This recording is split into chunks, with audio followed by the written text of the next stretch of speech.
When they include movie in the title, you know it isn't going to be Shakespeare. Illumination didn't take any chances with this movie. They downloaded the template for the hero's journey, plugged in the names of characters from the Mario games, looked for every possible opportunity to include fan service, then hired the actors for each role that was best known for that kind of character. There were no surprises.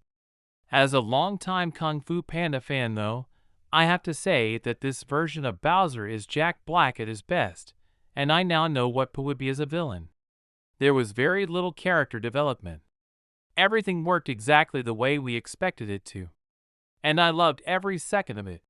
When the 2002 Spider-Man movie came out, I loved it because almost every scene could be traced back to a specific issue of Spider-Man.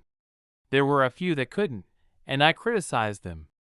Comic book movies have moved on from that, but at that point that's what we needed. We knew that the comics worked. Somehow, before that, there had been vanishingly few attempts to move a story from page to screen that kept working. Those of us who have enjoyed video games either in the past or currently have had the same feeling. There was no room for trying to make things more realistic or adding to the story.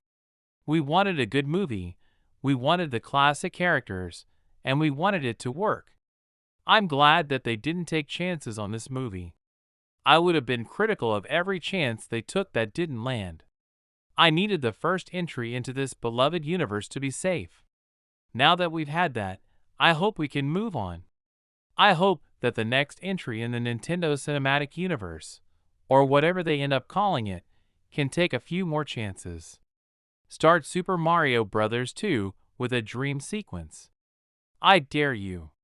Or if Donkey Kong is the next movie, give him some justification to kidnap Pauline. But then, press on just a little further. But there are some things I don't want to change. I don't know how, but they reached back in time to when I was 10 years old, reached into my brain, and pulled out video of the dreams I was having after a 10-hour bender on the first Super Mario Bros. Game. I didn't want a universe that obeys gravity or imports real-world technology. I wanted a magical, enchanted world of talking mushrooms and flying turtles.